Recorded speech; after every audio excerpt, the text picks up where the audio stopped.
The year was 1848.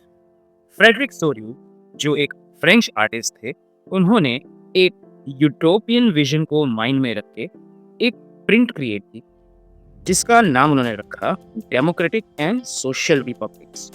दोस्तों, इसके अंदर अगर हम देखें तो एक सेंट्रल फिगर दिखाया गया है, जो हम कह सकते हैं was the statue of liberty.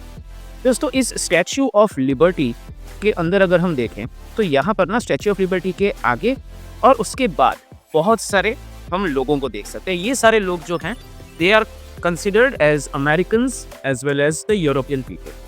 Americans क्यों? क्योंकि अगर हम देखें तो स्टैच्यू जो है उसके आगे ऑलरेडी अमेरिकन्स जा चुके हैं, because America got its independence in 1776 and उसके साथ साथ उनके पीछे हैं द फ्रेंच, जिनको अपना रिवॉल्यूशन, जैसे हमने लास्ट ईयर पढ़ा है, उन्होंने अपना रिवॉल्यूशन कंप्लीट किया and they got rid of monarchy around 1791 और 92। सो हम यहाँ पर ऐसा कह सकते हैं, ये पिक्चर में डिपिक्शन ऐसा बताया गया है कि स्टैच्यू ऑफ लिबर्टी का एक तरह से आशीर्वाद लेकर ये दोनों nation already liberty, fraternity and equality की राह पर चल चुके हैं। और उनके नक्शे कदम पर यूरोप के बहुत सारे ऐसे देश हैं जिसको हम लोग नेशन स्टेट कह सकते हैं, जो उनके पीछे चल रहे हैं and now they are also demanding for a separate nation state. तो उसके अंदर अगर हम देखें तो सबसे पहले हमको जर्मनी का ब्लैक, रेड एंड येलो वाला जो मैप है वो दिखाई दे रहा है। Then we can see the Italian. अगर हम थोड़ा आगे जाते हैं तो वहाँ पर हमें हंगेरियन, इवन स्पेनिश और रशियन जो फ्लैग्स हैं वो भी यहाँ पर दिखाई दे रहे हैं। सो यहाँ पर ना हम दो टर्म्स जो हैं उसको अंडरस्टैंड करते हैं। सबसे पहला टर्म जो है वो है एब्सोल्यूटिस्ट। एब्सोल्यूटिस्ट एक प्रकार की ऐसी गवर्नमेंट है कि जिसके अंदर पावर एक्सरसाइज करने के ऊपर कोई रिस्ट्रेन नहीं।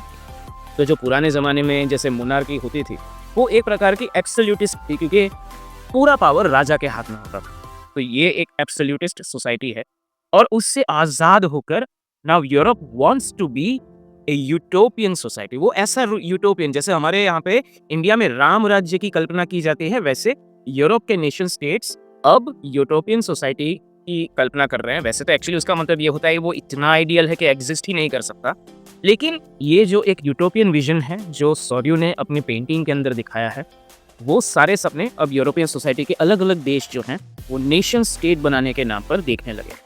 तो ये जो सोरियू की पेंटिंग थी या जो ये प्रिंट थी, उससे वो वर्ल्ड की क्या इमेजिनेशन करना चाहते थे, तो उसके अंदर हम कह सकते हैं कि ये एक उनका विजनरी ड्रीम था, जिसकी वजह से हम कह सकते हैं कि यूरोपियन सोसाइटी को काफ़ी मोटिवेशन मिला। और उसके 4 पॉइंट हम यहाँ पर डिपिक्ट कर सकते हैं। सबसे पहला, ये ऐसे देश थे जो मोनार्की या फिर जो टायरेंसी वहाँ के राजा या रूलर्स कर रहे थे, उससे वो लोग फ्री होना चाहते। सेकेंड थिंग, वहाँ पे हर एक देश आज़ाद एंड डेमोक्रेटिक विचारधारा वाला होना चाहता था। सी अंडरस्टैंड वन थिंग कि जब कभी भी हम फ्रेंच सोसाइटी की बात करते हैं तो उसके फ्रेंच रिवॉल्यूशन के वैल्यूज़ हैं, इक्वालिटी, लिबर्टी एंड फ्रेटर्निटी। तो वही वैल्यूज़ यूरोपियन सोसाइटीज़ भी अपने अंदर इनकलकेट करना चाहती थी। तीसरी, जहाँ पर सोशल और पॉलिटिकल राइट्स जो हैं वो हर एक सिटीज़न को गारंटीड हो, ऐसे प्रकार के जो स्टेट्स हैं वो ये बनाना चाहते थे। और चौथा, वॉर्स एंड ऑपरेशन उस टाइम पे बहुत हो रहे थे, तो यूरोप, जैसे हम लोग सब जानते हैं कि कंटिन्यूसली वॉर उसके वहाँ पे होती रहती है, तो वो वॉर को रिप्लेस करना चाहते थे इंटरनेशनल कोऑपरेशन के साथ। तो ये 4 पॉइंट हैं जो सोरियू अपनी प्रिंट के थ्रू, अपनी ये जो पेंटिंग है जिसको वो डेमोक्रेटिक एंड सोशल रिपब्लिक के नाम से एस्टैब्लिश करना चाहते थे, वो यहाँ पर उन्होंने कोशिश की। और यहाँ से शुरुआत होती है हमारे पहले चैप्टर की, जिसका नाम है the rise of nationalism in Europe. अब तक अगर आपने वीडियो देखा है तो इसको लाइक, शेयर एंड सब्सक्राइब कीजिए। एंड इसका सेकंड पार्ट जो है, जहाँ पर हम ये समझेंगे कि फ्रेंच रिवॉल्यूशन का इस आइडिया ऑफ नेशन के अंदर क्या पार्ट है। सो हमारे साथ बने रहिए, नेक्स्ट टाइम मिलेंगे, तब तक के लिए कीप रॉकिंग।